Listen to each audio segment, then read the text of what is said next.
Oh, yep, I also a quick video. So today I'm just unwrapping these new replica Chinese mags. So these ones here come in at £39 delivered from China into the UK. Now, no import duty on this particular one because they're marked down as the cost was 15 quid. So if it's under 20 quid, I believe that there's no import duties on it, etc. So yeah, just made a hole because I'm just one-handed. So just rip it open. That's the first time I've opened these. So you've got those ones there, which I had about a month ago. So I've converted obviously to the full Nike spec. And this one here is from the same website but a different supplier. Right, so let me quickly put my phone down. 1 second. Just rest it just there. Just 1 second whilst I quickly slice this open.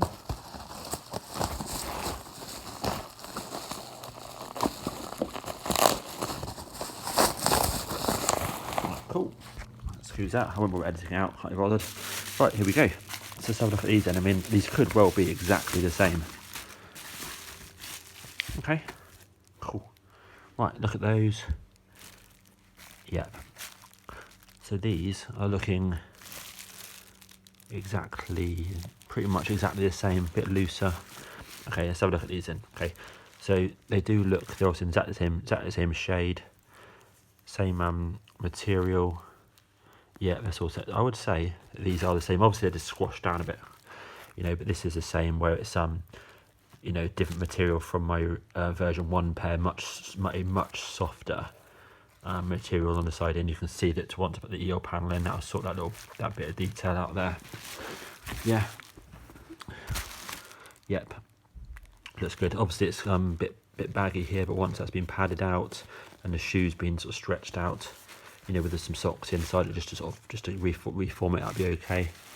Yep. And obviously it's not stitched as I've stitched those ones. Tongue looks good. These obviously are on upside down on here. That's fine. Just literally unclip those round. Click on that.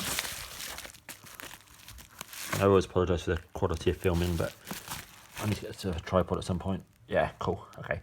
So on the camera, those bottom half moons look much better than they do in real life. In real life, you can sort of see that the blatant dots for the LEDs. But on the camera phone I'm looking at now, it looks like they're really blue. But yeah, they're still good. Still good. Cool. Okay, that looks good. Let's check out the size. So I've ordered size 11. Yeah, and size-wise, it looks good as well. So I reckon that'd be sweet. That's for now.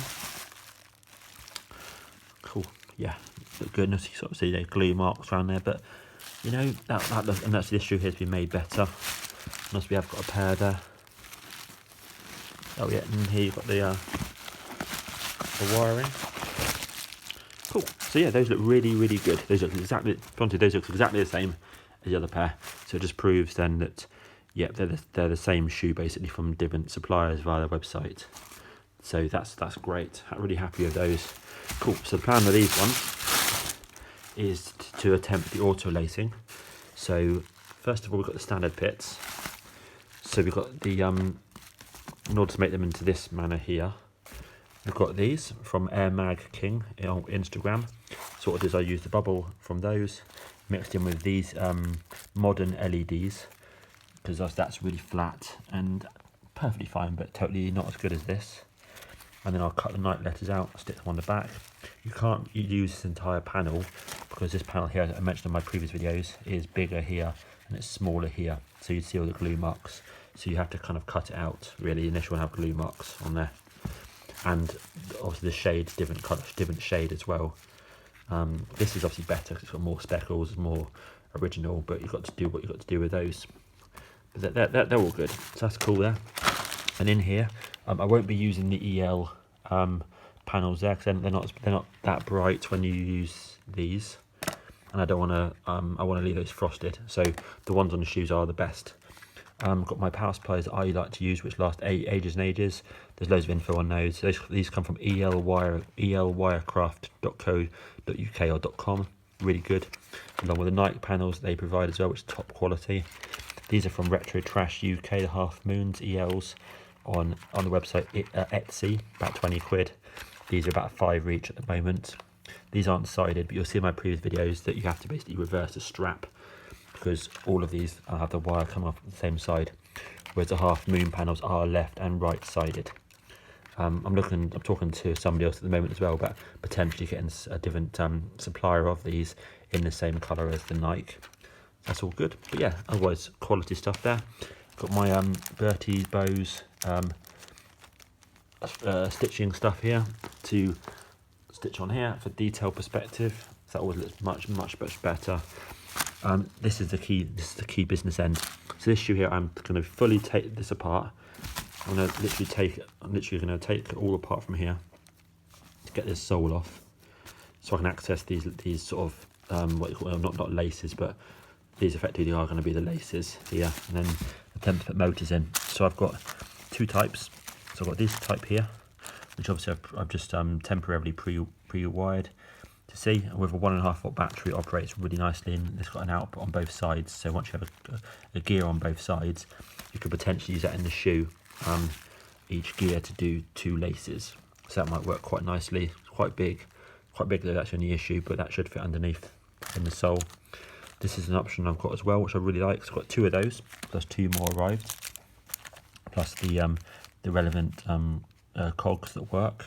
So I've just put it on there loosely, temporarily. You see, this is much smaller. The metal gearbox, they are really small, and obviously these cogs, these gears fit perfectly. So the plan is you can potentially wrap around, you know, the wire or whatever you're going to use the cable to loosen and close, to loosen and open these. So those are really nice as well. And I say the metal gearboxes, so they should be sort of strong enough for the torque. That's what you've got to consider. You want it slow enough. You want it at the right speed with the right voltage, and you want the right amount of torque on there as well. You don't want it too quick. You don't want it zipping open, zipping close. You want it at the right speed, and that's controlled really via how much power you put through these. So these, I think these will run from 1.5 volts to 4.5 volts, and maybe for 6 volts for these, but 1.5 volts seems potentially good. That's those. Yep, so that's good. We've got the right glue that we always use. This stuff here, plus the super glues in there. Tipex for detailing perspective. Yep, so it looks all good. So I mean, I'm really pleased with those new ones. So I'll try them on in a minute, make sure they definitely fit, and if they are, yeah, then a weekend I'll start to disassemble it and see how we go about how we go about creating auto lace. That's the thing. All the other stuff takes a lot of time, but I've done it now a few times, so it's yeah, the auto lacing is to me the hard bit. Cool, nice one, cheers.